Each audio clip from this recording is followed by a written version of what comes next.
بسم اللہ الرحمن الرحیم. السلام علیکم ناظرین, میں ہوں احسن حمید راجہ اور پروگرام ہے کشمیر ڈیبیٹ. ناظرین, آپ کو بتائیں کہ آج جو ہمارے مہمان ہیں پرویز احمد شاہ حریت رہنما, اور دوسرے جو ہمارے مہمان ہیں عتیق الرسول ایڈوکیٹ تجزیہ کار ہیں, اور کال کے ذریعے انہوں نے ہمیں جوائن کیا ہے. سب سے پہلے بات کریں گے مقبوضہ کشمیر میں جو ظلم و ستم مودی کی حکومت میں, مودی کے دور میں جاری و ساری ہے, اس حوالے سے بھی بات کریں گے. اور بات کریں گے ہم جو غزہ کے نہتے مسلمانوں کے ساتھ ظلم و زیادتی ہو رہی ہے. سب سے پہلے میں پرویز احمد شاہ صاحب آپ کو اس حوالے سے پروگرام میں آنے پر خوش آمدید بھی کہوں گا, اور میں بات کروں گا بھارتی فوجیوں نے کشمیریوں کی زندگی کو جہنم بنا دیا ہے. ہم دیکھ رہے ہیں کہ کئی دہائیوں سے وہاں پہ ظلم و ستم رکنے کا نام نہیں لے رہا, اور خاص کر کے جو سب سے زیادہ ٹارگٹ کیا جا رہا ہے وہ نوجوانوں کو وہاں پہ کیا جا رہا ہے. اس کے پس سے پشت کیا چیزیں ہیں اور کیا سمجھتے ہیں کہ انٹرنیشنل کمیونٹی کیسے اس میں رول دے سکتی ہے؟ جی بسم اللہ الرحمن الرحیم. سر, سب سے پہلے آپ کا شکریہ اور آپ کے چینل کا بہت بہت شکریہ کہ آپ پچھلے کئی سالوں سے مقبوضہ کشمیر کے حوالے سے اور پاکستان کی جو نیشنل پالیسی ہے کشمیر کے حوالے سے, بلکہ قومی ایشو جس کو ہم کہتے ہیں, اس حوالے سے آپ کشمیریوں کا جو پرسپیکٹیو ہے, ان کی جو آرا ہے اور ان کی جو سوچ ہے کشمیر کے بارے میں, اس کو آپ دنیا کے سامنے پیش کرتے ہیں. میں آل پارٹیز حریت کانفرنس جو مقبوضہ کشمیر کے عوام کے جذبات احساسات کی نمائندگی کرتی ہے, ان کی طرف سے میں آپ کا شکریہ ادا کرنا چاہتا ہوں. جہاں تک بات ہے مقبوضہ کشمیر میں جو بھارت نے جو ظلم و ستم کا بازار گرم کر رکھا ہے, اور جہاں تک بات ہے کہ وہ وہاں پہ نوجوانوں کا جو قتل عام کر رہا ہے, اس کے پیچھے وجوہات کیا ہیں؟ دیکھیں سر احسن صاحب, دو چیزیں ہیں جو اس وقت بڑی تیزی کے ساتھ مقبوضہ کشمیر میں ہندوستان کے قابض افواج کر رہے ہیں. ایک تو وہ مقبوضہ کشمیر میں کشمیریوں کا, خاص کر نوجوانوں کا قتل عام کر رہے ہیں, اور دوسری جو ان کی اسٹریٹجی ہے وہ وہاں پہ غیر کشمیریوں کو آباد کر رہے ہیں. اس کو ہم کہتے ہیں ٹو پرونگ اسٹریٹجی, کیونکہ کشمیریوں کو جو حق ملنا ہے وہ ہے حق خود ارادیت کا حق. حق خود ارادیت زندہ انسانوں کا حق ہوتا ہے. وہ جو ووٹ کاسٹ کرتے ہیں وہی اسی سے تعین ہوگا کہ کشمیریوں کی میجارٹی کیا کہتی ہے, اور اس کے لیے ہم نے دیکھنا ہے آبادی کا تناسب بھی اس میں ڈٹرمن کرے گا. کیونکہ مقبوضہ کشمیر میں جب آپ مسلمانوں کو اور کشمیری نوجوانوں کو شہید کریں گے تو اس کے ساتھ ہی ان کا حق خود ارادیت کا حق بھی آپ دفن کر لیتے ہیں. اس کے بعد وہ حق ہی ایکسرسائز نہیں کرتے. اور دوسری بات یہ جو ہے کہ اس کے بعد آپ غیر کشمیریوں کو جب آپ آباد کر لیتے ہیں مقبوضہ کشمیر میں, انٹرنیشنل قوانین کے خلاف ہندوستان نے جو ایگریمنٹس کیے ہیں, جو کمٹمنٹس کیے ہیں, اس کے برعکس, تو اس سے بھی آپ ان کو مائنورٹی میں ڈال دیتے ہیں, اور اس سے یہ ہوتا ہے کہ آپ ان کا حق خود ارادیت کمپرومائز کر لیتے ہیں. پرویز احمد شاہ صاحب, اس حوالے سے لازمی ظاہر ہے کیونکہ آپ کافی عرصے سے اس پر کام بھی کر رہے ہیں, مقبوضہ کشمیر سے آپ کا تعلق بھی ہے, کیا سمجھتے ہیں کہ یہ ساری چیزیں کیسے کم ہوں گی, یا کیسے انڈیا کو باور کروایا جا سکتا ہے؟ مودی کا جو دور آپ نے دیکھا, انتہا پسندی وہاں پہ عروج پر ہے, اور وہاں پہ جو اقلیتیں ہیں ان پر جو مظالم کیے جا رہے ہیں وہ بھی آپ کہہ سکتے ہیں کہ بہت اپر لیول پر پہنچ چکے ہیں. یہ تمام تر چیزیں کم کرنے کے لیے ہمیں کیا والے سیکھنا ہے؟ دیکھیں سر, جو مودی ایک فیشسٹ ہے, وہ اس کی ایک فیشسٹ گورنمنٹ ہے, اور نہ وہ کسی انٹرنیشنل قانون کو مانتا ہے, نہ ان کے پاس انسانیت ہے, نہ اخلاقیات ہے, وہ کسی چیز کو مانتے نہیں ہیں. لیکن اس کا یہ قطعاً مطلب نہیں ہے کہ وہ کسی چیز کو, وہ ہم کشمیر کا جو ایشو ہے اس کو چھوڑ دیں, یا کشمیر کاز دنیا کی نظروں سے اوجھل ہے, اس کو کوئی دیکھتا نہیں ہے. دیکھیں میں آپ کو بتاؤں کہ ابھی تک اگر ہم دیکھیں کہ جب انہوں نے 5 اگست 2019 میں جب انہوں نے انیکسیشن کیا ہے فورسبلی, پہلے تو آکوپیشن تھا, پھر اس کے بعد انہوں نے انیکسیشن کیا ہے, اور اب یہ سیٹلرز کالونیز وہاں پہ لوگوں کو بسا رہے ہیں. لیکن ہم یہ قطعاً نہیں کہیں گے کہ اس سے بالکل کشمیر کا جو ایشو تھا یہ بالکل ختم ہو گیا. دیکھیں اس کے بعد بھی سیکورٹی کونسل نے 3 دفعہ اجلاس بلایا, بے شک وہ نتیجہ خیز ثابت نہیں ہوئے, لیکن اجلاس تو ضرور بلایا, جس سے یہ چیز اسٹیبلش ہوئی کہ یہ ایک ڈسپیوٹ ہے.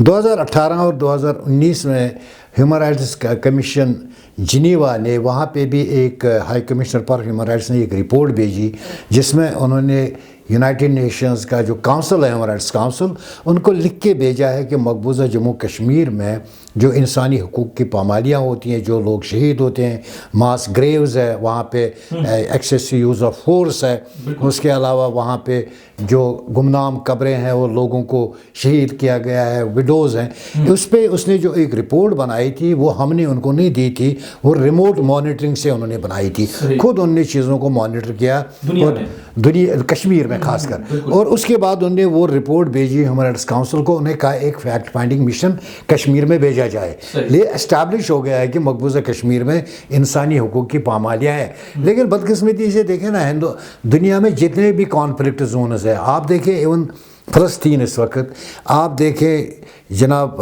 अफ़गानिस्तान, आप देखें जहाँ भी कॉन्फ्लिक्ट, वहाँ पे इंटरनेशनल NGOs काम करती है, लेकिन मकबूजा कश्मीर वाहिद इलाका है जो नोगो एरिया है इंटरनेशनल मीडिया के लिए, वहाँ की NGOs के लिए।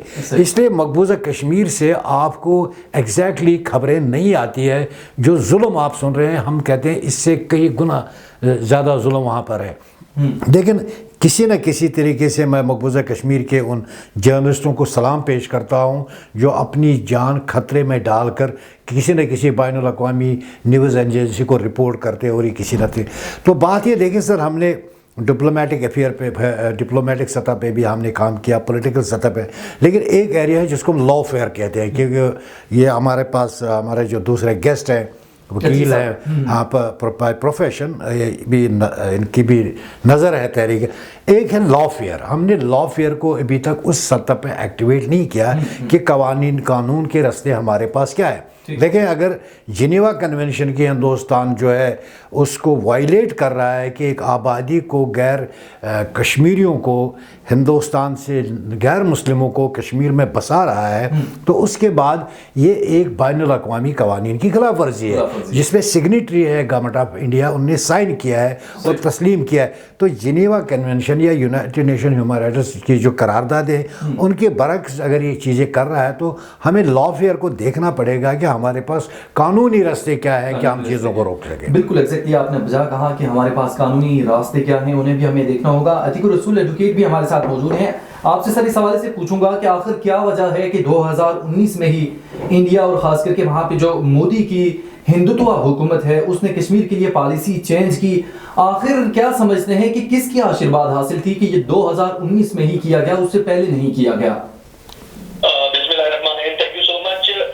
देखिए, एक चीज बड़ी इंपॉर्टेंट है जो हमने देखनी है, वो ये है कि मोदी का जो नारा है वो बुनियादी तौर पर जो RSS की सोच है उसको लेके आगे चल रहा है, जो हिंदुत्व की सोच है उसको लेके आगे चल रहा है। तो उनका बेसिकली जो मकसद था वो ये था कि जो हिंदू हैं एक्सट्रीमिस्ट और जो इंतहा पसंद और शिद्दत पसंद हिंदू हैं उनको वो जो है वो प्लीज करने के लिए, उनको खुश करने के लिए उसने जो है वो नारा लगाया अपनी इलेक्शन कैंपेन में भी, और जब उसको गवर्नमेंट मिली तो फौरी तौर पर उसने ये एक्शन लिया कि उनको राजी करने के लिए अपना जो हिंदुत्व का जो राज था वो हमें कश्मीर में दिखाने के लिए उसने वो सारी कार्रवाई डाली। और इसमें उसको मुकम्मल सपोर्ट हासिल हुई। उसके जो स्टेट रन जो उसका यूं समझने के कोर्ट्स का सिस्टम है, उसके पार्लियामेंट का जो सिस्टम है, उसको मीडिया जो कंट्रोल्ड मीडिया है उसका, और बाकी फोर्सेस तो तमाम जो है वो चाहे वो arm forces special powers act के जरिए हो रही हो, चाहे वो terrorist and destructive areas act के जरिए उनको सपोर्ट कर रहा हो, चाहे दीगर जो कवानीन है नेशनल लेवल पर जो कि उसने बना रखे हैं उनको उसने इम्प्लीमेंट किया। तो इसमें आप यूं समझ लें कि ना सिर्फ उसको इंतहा पसंद हिंदुओं की सपोर्ट थी, इंतहा पसंद हिंदुओं के जो इदारे हैं वहां पर तमाम उनकी सपोर्ट थी, बल्कि उसने जो इंटरनेशनल कमिटमेंट जिसका आप जिक्र कर रहे थे, चाहे वो UDHR और डिक्लेरेशन ऑफ ह्यूमन राइट्स हो, आप अगर बच्चों के हवाले से बात करें तो UNCRC का जो है उसमें वॉयलेशन उसने कर दी, कन्वेंशन का जिक्र कर रहे थे, तमाम उसने जो उसने वॉयलेशन वगैरह की है और जुल्म और बर्बरियत जो है वहां पर की है, उसमें आप किसी एक को नहीं जो है वो गर्दान सकते।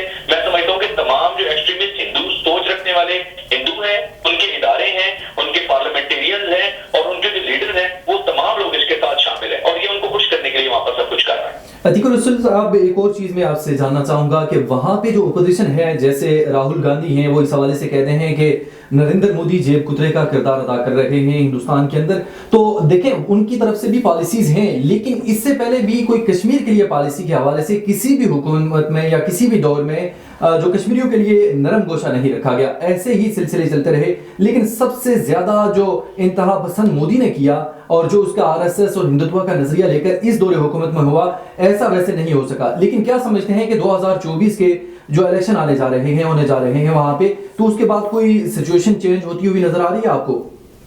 देखिए, मेरा नहीं ख्याल कि फौरी तौर पे कुछ ऐसी सिचुएशन चेंज होगी। एक बात आपने समझनी है कि इंडिया जो है उस पर इस वक्त जो राज है, जो ग्रास रूट लेवल पे अगर आप देखें तो वो आरएसएस और एक्सट्रीमिस्ट जो हिंदू हैं उनकी सोच का राज वहां पे चला रहा है। और यही वजह है कि हम देखते हैं कि कांग्रेस को भी जिस तरह की अपोजिशन दिखानी चाहिए, कांग्रेस को अपोजिशन किस लेवल पे दिखानी चाहिए और क्यों दिखानी चाहिए। देखिए, they are not humans of a lesser god, उनके ह्यूमन राइट्स है। कांग्रेस की कमजोरी मैं समझता हूँ, और अपोजिशन तमाम जितनी जमातें उनकी कमजोरी ये है कि वो इंसानी हुकूक की वायलेशन जो कुछ कश्मीर में जो लार्जेस्ट डिक्लेयर्ड प्रिजन है दुनिया की, कश्मीर, उसमें इतनी वायलेशन उनकी हुकूमत कर रही है और ये उसको प्रॉपर पोजीशन भी नहीं कर पा रहे।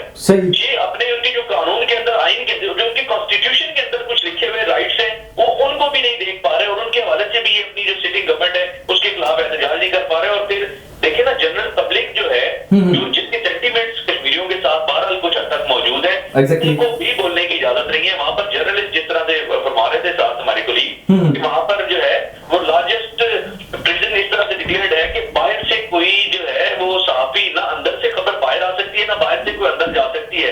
तो इतनी ज्यादा उन्होंने कंट्रोल कर रखा है। जो इतनी बड़ी आबादी है वहां की, जो ह्यूमन राइट्स के चैंपियंस खुद को करदाते हैं और दुनिया की लार्जेस्ट सो कॉल्ड डेमोक्रेसी जो खुद को कहते हैं, वो इतनी भी उनके अंदर जरूरत नहीं है कि वो ये कह सके कि जो मोदी वहां पर कर रहा है खवातीन के साथ, बच्चों के साथ, बुजुर्गों के साथ, जवानों के साथ, वो जो डेमोग्राफिक चेंजेस वो कर रहा है, ये ना सिर्फ उनके जो कवानीन है नेशनल, बल्कि ये इंटरनेशनल कमिटमेंट्स की भी खिलाफवर्जी है। और यहाँ पर जो अफसोस तो ये होता है कि यूएन का इतना बड़ा इदारा, चाहे यूएन सिक्योरिटी काउंसिल की हम बात करें, चाहे हम यूनाइटेड नेशंस के जो ह्यूमन राइट्स के हवाले से जो सेल है उसकी बात करें, इंटरनेशनल कोर्ट ऑफ जस्टिस की बात करें, कि कश्मीरियों को अपने खुद-ए-इरादियत जो है उनकी राय का इजहार का हक देना चाहिए, उनकी आवाज सुननी चाहिए, वो तमाम लोग मुजरिमाना खामोशी इख्तियार किए हुए हैं। बहुत अनफॉर्चुनेट बात है। जी बिल्कुल, आपने वजह कहा। और मैं परवेज अहमद शाह साहब आपसे इस हवाले से पूछूंगा कि 2024 के अगर इलेक्शन होते हैं, उसमें अगर कोई डिफरेंट पार्टी वहां पे आती है, तो क्या समझते हैं कि 35A और 370 जो उन्होंने रिमूव किया उसके वजह से बड़े पैमाने पर वहां पे वो आबादकारी कर रहे हैं, तो क्या समझते हैं कि ये सारी चीज़ें चेंज हो सकेंगी या हो जाएंगी? हाँ, देखिए सर, पहले हमने देखना है कि 2024 के इलेक्शनों से पहले हिंदुस्तान का माहौल क्या होगा। सही। देखिए, हमारे पास इस वक्त जो तहरीक आज़ादी के अजीम रहनुमा जो है यासीन मलिक साहब, उस वक्त उसको NIA की एक अदालत ने एक कंकॉक्टेड केस में उनको लाइफ इम्प्रिजनमेंट दिया है। तो हिंदुस्तान ने, मोदी गवर्नमेंट ने इसके खिलाफ एक अपील की है और वो मांगते हैं डेथ पेनल्टी उसके लिए, क्योंकि वो पॉलिटिकल कैपिटलाइज करने के लिए, उसको कैपिटलाइज करना है मोदी ने मुस्तकबिल की सियासत में 2024 में, क्योंकि हेट्रेड की बुनियाद पे ही मोदी इलेक्शन लड़ेगा, क्योंकि उसने कोई ना कोई कैजुअलिटी बनानी है, किसी न किसी कश्मीरी क़यादत को उसने तख्तेदार पे चढ़ाना है, क्योंकि हिंदुस्तानियों के को खुश करने के लिए इससे ज़्यादा कोई बेहतर रेसिपी उसके पास नहीं है कि कश्मीरियों को खुश। उसके बाद वो एक और चीज़ करेगा, उसके लिए जैसे मीरवाइज उमर फारूक को उन्होंने छोड़ा, थोड़ा रिलैक्स दिया, जी दोबारा दूसरा वो करेगा फॉल्स फ्लैग ऑपरेशन। हमें पूरा यकीन है, क्योंकि हमने 2018 में देखा कि पुलवामा में खुद एक एपिसोड करवाया जिसमें 40 फौजी मारे गए। उनका जो उस वक्त का गवर्नर है, उसने ऑन रिकॉर्ड ये कहा है कि मोदी गवर्नमेंट के, उनकी इंटेलिजेंस को पता था यहाँ पे एक अटैक होने वाला, इन्होंने नहीं रोका। उसके बाद उसने यहाँ पे बॉर्डरों पे फौजें चढ़ाई और एक सो कॉल्ड ऑपरेशन शुरू किया बालाकोट में। हमने प्रीएम्प्टिव ऑपरेशन किया जिसमें 2 जहाज़ भी उनके पकड़े गए। वो इस किस्म की वारदातें करने में नरेंद्र मोदी बड़ा माहिर है, क्योंकि वो जानता है। अब देखिए, इसके साथ ही आज आपने देखा यूनाइटेड स्टेट्स में एक बात सामने आई कि वहाँ पे एक सिख रहनुमा, उसको इन्होंने कत्ल करने के लिए एक प्लान बनाया था जो एक्सपोज हो गया। इससे पहले आपने देखा कि कनाडा में इन्होंने एक सिख को मारा और जस्टिन ट्रूडो ने वहाँ पे बयान भी दे दिया। उससे पहले इन्होंने जनाब पॉइजन करने की कोशिश की बरतानिया में। यहाँ पे جو مہاجرین کشمیری رہ رہے ہیں ان میں سے بھی کئی لوگوں کو انہوں نے شہید کیا. مودی ایک ایسا ماحول پیدا کرنا چاہتا ہے کہ وہ یہ دنیا کو یہ اپنی ہندوستانی آڈینس کو تاثر دینا چاہتا ہے کہ وہ ایک فیشسٹ ہے, وہ طاقت کی بنیاد پہ سب کچھ رون دے گا, چاہے وہ لوگوں کا حق خود ارادیت ہو, ان کے انسانی حقوق ہو. لیکن ہم ایکسپیکٹ کرتے ہیں کہ دیر ول بی اے چینج. ضروری نہیں ہے کہ نریندر مودی کا جو یہ, کیونکہ دنیا میں ہندوستان ایک بدنام ملک ہوا ہے, ایز اے ایکسٹریمسٹ اس کو سمجھا جاتا ہے, as a fascist. Narendra Modi جو ہے ہم سمجھتے ہیں اگر کولیشن گورنمنٹ انڈیا میں آ جاتی ہے تو بیلنس ہو جائے گا کسی بھی حد تک وہاں پہ. پھر نریندر مودی کا وہ چیز نہیں چلے گی کہ ہم نے اس سے پہلے دیکھا جب واجپئی اسی بی جے پی کا گورنمنٹ میں تھا تو اس نے کہا کہ ہم انسانیت اخلاقیات انسانیت کی بنیاد پہ ایشوز کو حل کرنا چاہتے ہیں. انہوں پاکستان بھی آیا اور ایک چیز شروع بھی ہو گئی تھی, اور ہم سمجھتے ہیں کہ اگر وہاں پہ ایک کولیشن گورنمنٹ آئی ہے تو سچویشن بیلنس ہو جائے گی اور کسی حد تک جو ریپریشن ہے وہ کم ہو جائے گا. عتیق الرسول ایجوکیٹ صاحب, آپ کیونکہ ظاہر ان تمام تر چیزوں کو دیکھتے بھی ہیں اور آپ سے قانونی طور پر اس حوالے سے پوچھیں گے کہ کیا اگر کوئی دوسری گورنمنٹ آتی ہے تو وہ 370 اور 35A دوبارہ سے اس پر عمل درآمد کیا جا سکتا ہے؟ مینس کشمیریوں کو وہاں پہ رہنے کا جو دوسرے لوگوں کی آباد کاری ہندو کی خاص کر کے بڑے پیمانے پر وہاں پہ جاری و ساری ہے, تو کیا ان چیزوں میں کمی ہو سکتی ہے یا ایسے ہی رہے گا؟ دیکھیے اس نے کیا کیا ہے, آرٹیکل 35A اور 370 کو جس طریقے سے جس گندے اور کھولے طریقے سے اس نے ریووک کیا ہے, صحیح, تو کون سی جو ٹیکنیکل اور جو اسٹرانگ اور جو ڈیموکریسی پہ اور جو انسانی حقوق پہ بلیو کرنے والی گورنمنٹ ہے وہ اس کو کہتے جو ہے وہ میں سمجھتا ہوں کہ اس کو سیکنڈ کرے گی اور اس کو اون کرے گی. میرا نہیں خیال کہ اگر کوئی ایسی گورنمنٹ آئے کہ جو انسانی حقوق کے حوالے سے بیسکس کو سمجھتی ہو اور اس پر بلیو کرتی ہو کہ کوئی بھی انسان جو ہے اس کو فریڈم ہر حوالے سے حاصل ہے. اور خاص طور پر جب ہم کشمیر کی اسپیسیفکلی بات کرتے ہیں تو ان دو آرٹیکلس کی جو ہے وہ بڑی کلیئر وہاں پر لینگویج موجود ہے, اور اس گندے اور موٹے طریقے سے مودی نے اس کو ریووک کیا ہے. میں سمجھتا ہوں کہ اگر ٹرو سینس میں جو عوام کی گورنمنٹ آئی تو وہ یقینی طور پر اس کو جو ہے وہ ریورس کرے گی. آپ کے خیال میں یہ ریورس ہو سکتا ہے؟ ویسے جی ریورس ہو سکتا ہے یہ دوبارہ سے؟ دیکھیں سب کچھ ہو سکتا ہے. جو غلط ہے دیکھیں نا, جو وائڈ ہے انیشیو جو پہلے دن سے غلط ہو, جس کی بنیاد غلط ہے, اس کو اس کے بعد سے کیے گئے ہر اقدام کو جو ہے وہ ریورس کیا جا سکتا ہے. خاص طور پر جو ڈیموگرافک چینجز ہیں تو میں سمجھتا ہوں کہ کشمیر کی جو اسپیسیفک اس کی جو سچویشن ہے اس کو چینج نہیں کیا جا سکتا. پلس کا جو رائٹ ہے, جس طرح سے پرویز صاحب بھی فرما رہے تھے کہ جو ڈیموگرافک چینجز کر کے نان کشمیری کو وہاں پر بسا کے یہ جو اپنے ارادیت ہے ان کا, اور اس کو بیسیکلی یہ چینج کرنے کی کوشش کی جا رہی ہے. تو یہ ان کے بنیادی حقوق پر, بنیادی انسانی حقوق پر ڈاکہ ڈالا جا رہا ہے, اور یہ زبردستی جو ہے وہ سب کچھ کیا جا رہا ہے. اور انفارچونیٹلی دنیا کے تمام جو ہیومن رائٹس کے چیمپئن ممالک ہیں وہ یہ سب کچھ دیکھ رہے ہیں اور جاگتے بوجھتے یہ سب کچھ ہونے دے رہے ہیں. اور انٹرنیشنل کمیونٹی جس طرح سے خاموش ہے اس پر, یہ انتہائی افسوسناک پہلو ہے ہمارے انسانی حقوق کو اس پر بلیو کرنے والے ممالک کی طرف سے. عتیق صاحب یہ بھی بتائیے گا کہ فلسطین اور جو کشمیر کا ایشو ہے اس میں آپ اپنے طور پر کتنی مماثلت دیکھتے ہیں؟ ایک تو دیکھیں وہاں پر بھی جو نہتے کشمیری ہیں اور خاص کر کے نوجوان ہیں انہیں شہید کیا گیا. اب فلسطین کا ایشو دیکھیں تو وہاں پر بھی ایسے ہی ٹارگٹ کلنگ کی جاتی رہی, لیکن اب وہاں پہ جو کرائسس اٹھا ہے, جیسے حماس کے لوگ اٹھے ہیں, ایسے ہی کیا سمجھتے ہیں کہ یہ نہ ہو کہ اگر ایسی ہی چیزیں چلتی رہیں کشمیر کے اندر تو یہ نہ ہو کہ ساؤتھ ایشین ریجن بھی ایسا ہی بن جائے؟ اس حوالے سے آپ کا کیا خیال ہے؟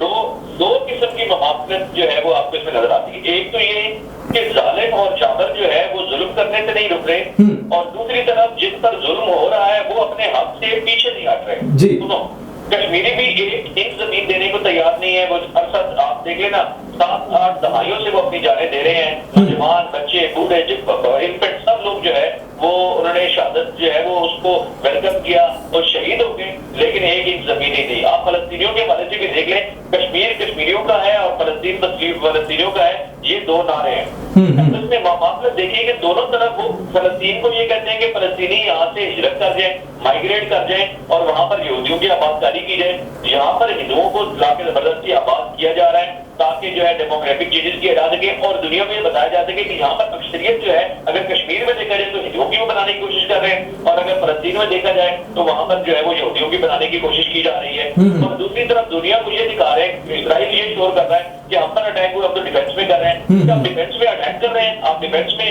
مسجدیں گرا رہے ہیں, آپ ڈیفینس میں جو ہے وہ کھانوں کی جو چیزیں ہیں فوڈ کو آپ اس میں لا رہے ہیں, آپ میڈیسنس کو تباہ کر رہے ہیں, یہ ڈیفینس کر رہے ہیں. اسی طرح آپ کشمیر کی جب بات کرتے ہیں تو جہاں پر ہر جو ہے وہ 9 لاکھ کے قریب انڈیا کی فورسز جو ہیں وہ وہاں پر موجود ہیں. یہ بھی کہتے ہیں کہ ایک تو ایگریسو ہے, ایگریشن کر کے وہاں پر گئے ہوئے ہیں, قبضہ کیا ہوا ہے, فورسز وہاں پر لگائی اور کہتے ہیں ہم اپنے ڈیفینس میں کر رہے ہیں, ہمارے ساتھ یہ جو ہے وہ خطرہ ہے وغیرہ وغیرہ. تو دونوں میں مماثلت ہے, دونوں کی جگہ پر انسانی حقوق کی خلاف ورزی ہو رہی ہے, دونوں جگہ پر جو ہے وہ غیر قانونی طور پر فورسز موجود ہیں اور ظلم اور بربری ہے.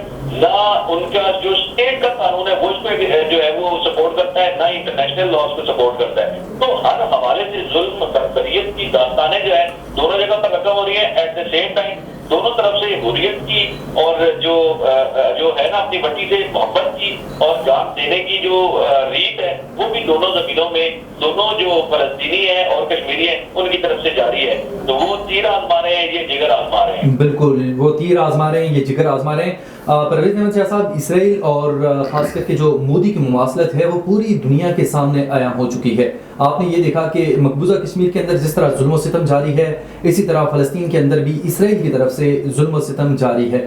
لیکن دنیا کی خاموشی لمحہ فکریہ ہے. وہ اس حوالے سے بھی آپ دیکھ سکتے ہیں کہ پوری دنیا خاموش ہے. فلسطین کے اندر جس طرح انٹرنیشنل ٹریٹیز کی خلاف ورزی کی گئی, اسی طرح کشمیر کے اندر آپ دیکھ سکتے ہیں, جیسے آپ نے پہلے بھی بات کی کہ وہاں پہ جرنلسٹ کسی قسم کی کوئی رپورٹ نہیں دے سکتے.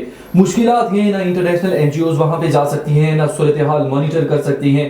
اس تناظر میں آپ کیا سمجھتے ہیں کہ ہمیں کون سی پالیسی لے کر یا کیسے آگے بڑھنا ہوگا جو دنیا کے سامنے ہم اصل چہرہ مودی کا دکھا سکیں, جیسے وہ پہلے بھی دنیا کے سامنے عیاں ہو چکا ہے؟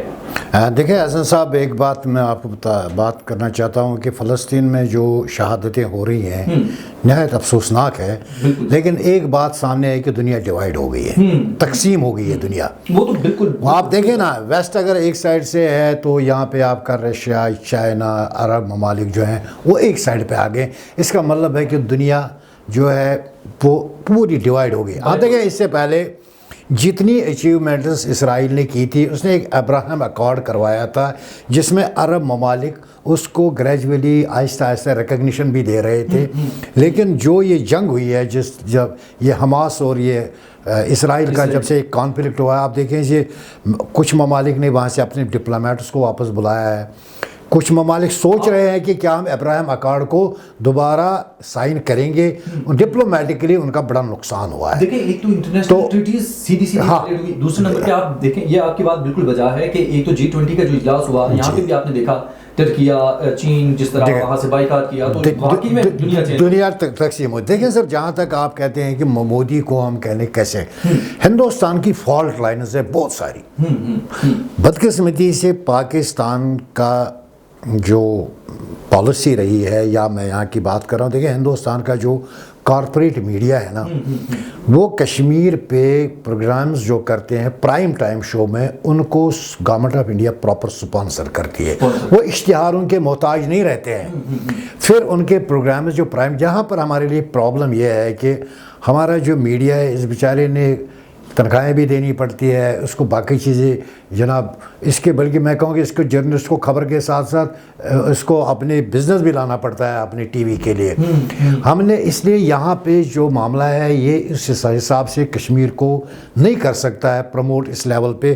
لیکن میں پھر بھی ان چینلز کا, خاص کر آپ کی چینل کا شکریہ ادا کرنا چاہتا ہوں کہ آپ اس پہ اپنا اکنامک کاسٹ جو ہے وہ آپ اسٹیک پہ ڈال دیتے اور کشمیر کو دیکھیں. آپ نے کشمیر پہ پرائم ٹائم جو پروگرام ہے آپ کا مختلف چینلز کا جو نیشنل کپ ہے, آپ نے پرائم ٹائم خریدنا پڑے گا ان سے, اور اس پہ ہندوستان کی فالٹ لائنز کو ٹچ کرنا پڑے. دیکھیں منی پور میں آپ دیکھیں کہ کیا انہوں نے کیا ہے مائنارٹیز کے ساتھ, آپ دیکھیں پنجاب میں کیا ہو رہا ہے, آپ دیکھیں سب کے ساتھ ہو رہا ہے. ان فالٹ لائنز کو آپ نے ایکسپوز کرنا پڑے گا دنیا کے سامنے کہ مودی ہم صرف کشمیر میں ظلم نہیں کر رہا ہے, وہ مائنارٹیز کے ساتھ بھی کر رہا ہے, وہ کرسچنز کے ساتھ بھی کر رہا ہے, وہاں کرسچنز کے چرچ بھی جل رہے ہیں, لیکن शायद हम बात भी नहीं करते हैं, हमें बताना पड़ेगा दुनिया को। यहाँ पे एक मामूली सा वाक़ा हो जाए, हता कि हम देखें यहाँ जो सिख का कोई छोटा सा वाक़ा होता है जो स्टेट स्पॉन्सर्ड नहीं होता है, वो लोकली कोई इशू बन जाता है, उसको हिंदुस्तान कैसे पेश करता है। हमारे पाकिस्तान में यहाँ पे कोई स्टेट स्पॉन्सर्ड कोई टेररिज्म नहीं है, यहाँ स्टेट स्पॉन्सर्ड माइनॉरिटीज़ के साथ जाती नहीं हो रही, इंडिविजुअल एक्ट हो सकता है, लेकिन हिंदुस्तान में एक स्टेट स्पॉन्सर्ड है, वहाँ पे गवर्नमेंट की पैटर्नेज है इसको कि भाई आपने मुसलमानों को मारना है, हलाल पे पाबंदी लगानी है, क्रिश्चियंस पे अटैक करने हैं। ये एक मोदी का एक एजेंडा है और इसको फैसिलिटेट करते हैं। हमें इन फॉल्ट लाइन्स को दुनिया के सामने पेश करना पड़ेगा। बिल्कुल, हमें ये तमाम तर चीज़ें दुनिया के सामने पेश करना होंगी। अतीक साहब, एक आखिरी क्वेश्चन आपसे पूछूंगा और इसका शॉर्ट आप आंसर दीजिएगा। क्या समझते हैं कि जिस तरह यूनाइटेड नेशन को हम समझते थे कि वो दुनिया में जो तनाज़ात हैं उनको हल करने के लिए किरदार अदा कर सकता है, लेकिन आज के दौर में और जो आजकल हो रहा है, जैसे फ़लस्तीन का इशू मेरे और आपके सामने है, कश्मीर का इशू हमारे सामने है, बाकी आप रशिया और यूक्रेन की वार देख सकते हैं, दुनिया में जहां वार हो रही हैं, क्या यूनाइटेड नेशन का जो किरदार है उससे आप मुत्तफिक हैं या मुतमईन हैं या नहीं? जी, अनफॉर्चुनेटली यूएन का किरदार जो है वो इंतहाई मायूस कुन रहा है, बल्कि मैं ये समझता हूँ कि जो ट्रू स्पिरिट और ट्रू सेंस उनका किरदार होना चाहिए था वो उसमें नाकाम रहे हैं। जो कुछ आप अगर देखें तारीख में जो वर्ल्ड वॉर 1 में हुआ, वर्ल्ड वॉर 2 में हुआ या उसके बाद जो कुछ हुआ, अगर उन तमाम को कैजुअलिटीज को और अगर आप इस वक्त जो सिर्फ इसराइल ने यहाँ पर इस जो फलस्तीन में किए उनको काउंट करें तो आपको समझ आ रही है कि चंद दिनों में जो इन्होंने जुल्म और बर्बरियत के पहाड़ तोड़ दिए वो उनसे कहीं ज्यादा है। तो ऐसी सूरत में जिस मकसद को लेकर इस इदारे को बनाया गया था, ये उस मकसद को पूरा करने में नाकाम नजर आ रहा है। ये अफसोसनाक बात है और मैं इससे मुतमईन बिल्कुल नहीं हूँ। मैं समझता हूँ कि इनको अगर अपनी साख बचानी है तो भरपूर किरदार अदा करना पड़ेगा। परवेज साहब, आखिरी क्वेश्चन आपकी तरफ और शॉर्ट सा इसमें जवाब मुझे दीजिएगा कि क्या समझते हैं कि दुनिया में कोई ऐसी कंट्री मौजूद है, जिससे हम बात करते हैं P5 की या डेवलप्ड कंट्रीज़ की, कोई ऐसा मुल्क मौजूद है कि जो इन तनाज़ात के हल के लिए अपना किरदार इस हवाले से अदा कर सके कि मैं एज अ सालसी का किरदार अदा कर रहा हूँ और दुनिया के वो ममालिक उनकी बात माने भी? देखिए सर, P5 को हमने ऑलरेडी उनको इन्फ्लुएंस किया है, लेकिन हमें P5 से भी आगे निकलना पड़ेगा क्योंकि इस वक्त दुनिया के नक्शे में 200 के करीब ममालिक है, दो ज़्यादा या कम, हर एक का एक वोट है। यूनाइटेड नेशंस में हर एक की इम्पोर्टेंस है। आपने अपना जो ये डिप्लोमेटिक जो इन्फ्लुएंस है आपको और मुल्कों में बढ़ाना पड़ेगा। नहीं, लेकिन तनाज़ात के हल के लिए कोई ममालिक ऐसे देख रहे हैं जो देखिए OIC का एक बड़ा किरदार बन सकता है, देखिए, लेकिन बदकिस्मती से OIC डिवाइडेड है, अपने तनाज़ात हल नहीं। मैं यही कह रहा हूँ ना कि OIC जो था वो चूँकि मिल्लत को रिप्रेजेंट करती है, उम्मत को रिप्रेजेंट करती है, कश्मीरी भी तो उम्मत का है। OIC को अगर हम, क्योंकि बदकिस्मती से उनकी अपनी इंडिविजुअल सोच है, वो करारदाद को कश्मीर के हक में पेश करते हैं, लेकिन जब वो इंडिविजुअल सतह पे आते हैं तो मोदी को अवार्ड भी दे देते हैं। तो इस मुल्क को, क्योंकि पाकिस्तान का बड़ा किरदार है OIC में, इसकी कंपोजिशन में बड़ा इन्फ्लुएंस है, पाकिस्तान को OIC को 100% इन्वॉल्व करना पड़ेगा चीज़ों में और उनको कश्मीर सेंट्रिक उनका जो अप्रोच है उसमें इन्फ्लुएंस करना पड़ेगा, ताकि क्योंकि हमारे पास ये एक वो ताकत है उम्मत मुस्लिमा की जिसका हम इस्तेमाल कर सकते हैं। उसमें सऊदी अरबिया है, इसमें तुर्की है, तुर्की हमारे साथ है ऑलरेडी। उसमें आप देखें ना, कल आप देखें OIC कंट्री कतर है जिसने इसराइल और फ़लस्तीनियों के दरमियान एक जंगबंदी जो आज, तो इसका मतलब है कि उनका एक असर है। OIC को हमें मुतहरिक करना पड़ेगा और दूसरा मैंने जो कहा लॉ फेयर को हमने एक्टिवेट करना पड़ेगा। नाज़रीन, बहुत मेरे आज के मेहमान, उनका पॉइंट ऑफ व्यू आपने सुना। अतीक रसूल रुकीर साहब, आपने कॉल के जरिए हमें ज्वाइन किया, आपका बहुत बहुत शुक्रिया। परवेज़ अहमद शाह साहब, आपने हमें ज्वाइन किया, आप हमारे प्रोग्राम में आए, आपका बहुत बहुत शुक्रिया। नाज़रीन, आज के प्रोग्राम से फिल वक्त इतना ही। अगले प्रोग्राम के लिए इजाज़त दीजिए। अल्लाह निगहबान।